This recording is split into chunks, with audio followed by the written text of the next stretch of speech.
Hello everyone, my name is Dar Rath and I'm the pastor at Faith Lutheran Church in Port Elgin, Ontario, Canada. And each week I bring you little stories or essays written by some famous authors. Sometimes they're funny stories and sometimes they're just give you something to think about. So today the story is from a book called Flowers in the Wind by Robert Coos. And the focus of this story is on detachment. Some of these obstacles are people, places, and things. At times, they can also be thoughts, as we see in the following story. Once there were two monks walking silently on a path, enjoying the beauty of nature all around them.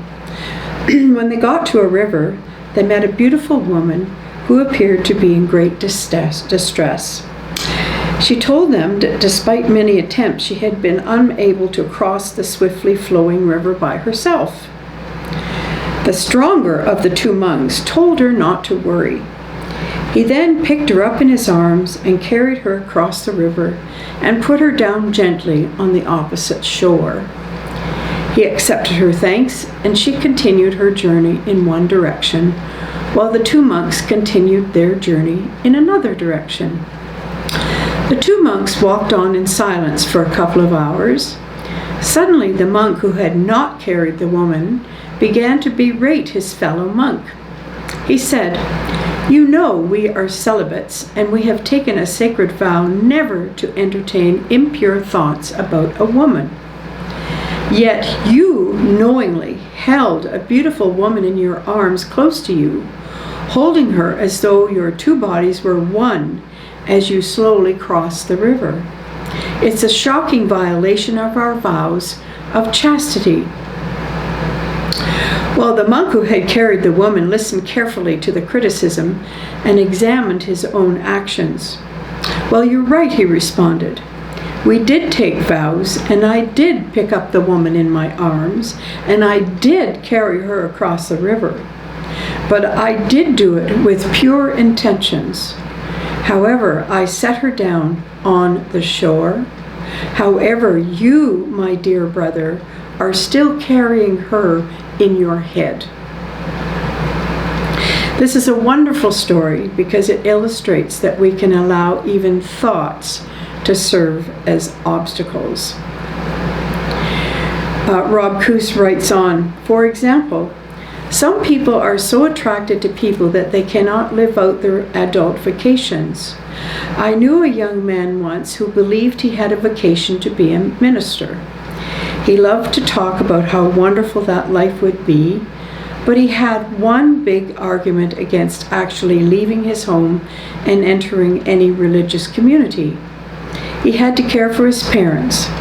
As it turned out, his parents were fine and fully functional. The young man argued, however, that they were getting older and one day might need him. When I pointed out that every person's parents are getting older and one day they will die, he began to see the folly of his attachment, and today he is a minister, a religious brother."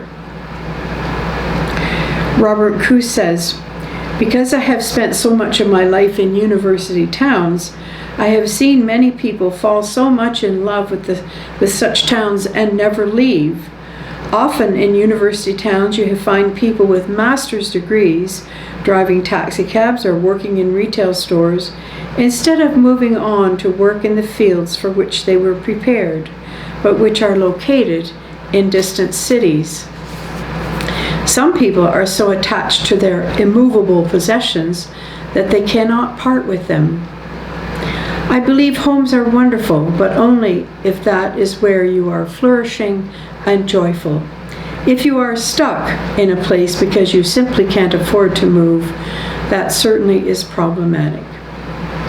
So maybe this week it would be a good idea to reflect on our own detachment. Are there things in our lives that we can't let go of? I can tell you right now that I love my little car right now.